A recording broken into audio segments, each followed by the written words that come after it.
Hello everyone, my name is Basic, and I'm gonna bring you a Banished starter guide, is what I'm thinking about calling it, because I've looked around the internet, and there's just not a lot of like how to survive your first whatever, and how to like populate, and really how to move the game forward. This game is actually pretty difficult, I'm not gonna lie. I've been playing it since day one, and I think I've restarted on the first day I got it about 8 times because my village kept dying in the winter.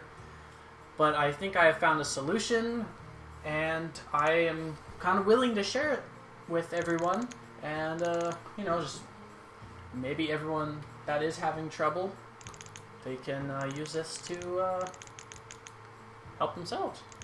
So I'm just gonna randomize all this. That's good.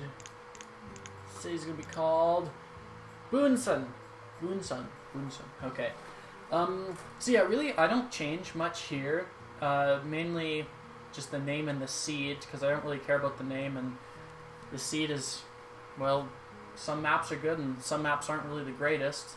If you see in the background, this is my newest one and the one I've been on the longest. It's very small but very, very productive. But there's valleys or mountains. I usually just keep valleys, and then medium, fair, and I have disasters on. And starting conditions, I'm actually playing on hard, but that's just because I don't know. I just wanted a really big challenge, but definitely I would suggest going medium at first, because it starts you off pretty well and you'll do fine. So we'll just load it up here, and I would like to also say that if you can hear my computer fan in the background or the clicking of my keyboard and mouse, I'm very sorry. I'm using a blue snowball mic and it is incredibly sensitive, and I've moved it actually behind me, so it is pretty far away right now. But so here we go. So what I like to do is I just like to pause the game and then just kind of look around and see what I actually have to work with. So I have this huge lake right here with the river, and so this is a pretty good spot to set up your trader, so you can have all your merchants and stuff come through. But overall, it is a very open map. I can easily clear away most of these trees and rocks and iron really easily, and bridges across the river to get even more. So this is actually a pretty good seed, and I think we can work with it. So what I usually like to do first, this is just kind of me, I just open up all of these, and I just like to have all my not the map. I just like to have everything kind of like right there at my disposal, so I can use it whenever I need to. Now, I'm not sure if lots of people use those resource limits, but right away, I always put food up to 13,000, just because I don't like the food to stop being collected, so I just, right away, that's the first thing I always shoot right up. It just, I don't know, it just seems to keep me going. But what we're going to do first is, what I like to do is just make paths. Just start with making paths, and then usually I start somewhere and go about 9 down, 9 across, and 9 up. And that gives you a 7x7 square. And then I just do that all the way across. I make about 6 fields is usually what I go with. So that would be, well, because this is a, sorry about that, because it's a 7x7 field, each field only requires 1 farmer. So if you make it any bigger than the 7x7, you'll need 2 farmers, and that'll get rid of most of your laborers. So I just, make the 7x7, and see, 7x7, and you can make the field right away. It usually depends for me what kind of seed you have.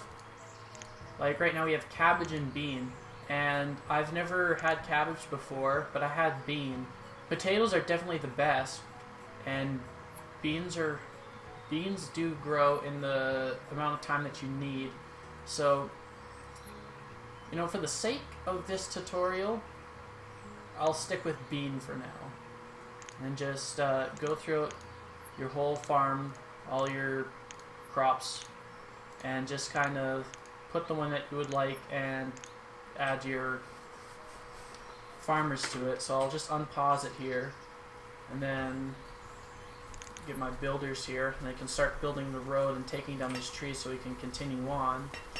But because they move like a herd of turtles, I'm gonna speed it up here. I'm not sure about most people, but I always play on about ×5 or ×10. Let's pause it here again. Sometimes I feel like the game is too slow of a pace, so I always have to have it right up.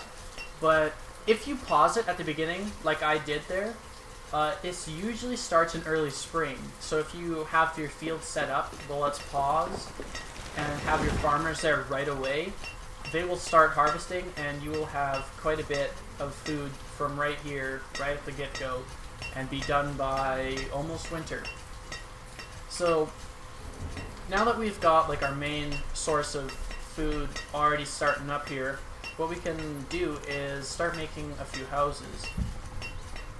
But the one problem that I always have is that sometimes having too many houses, it really takes down how much resources you take, because they just kind of go in there, take what they want, and just keep filling up their houses, which is what is very difficult about having a storage barn, because everyone has a big free-for-all outside the goddamn barn, takes all your food, and then it's not distributed evenly. So usually a market is something that is very key to when you get enough material and have a big enough population that you can find a good spot and have that market set up. So maybe we can just speed it up here a little bit more. Got a new laborer. And we'll just get all these houses set up really, and then we can start moving on again. But it is very time consuming, and it's pretty tedious. That's why I can't stand playing on a very slow movement speed.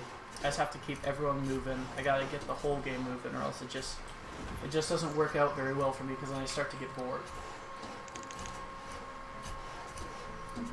So houses, see, the reserve of food is already low because I have these houses up, but it's late spring and they're already starting to harvest, so that food is just gonna start stacking up in there. So get rid of all our builders for now, because we're not going to be building anything else yet. We still have 5 people without a home. It says up here, but I only see 3. Oh, they're way over here. Why are they way over there?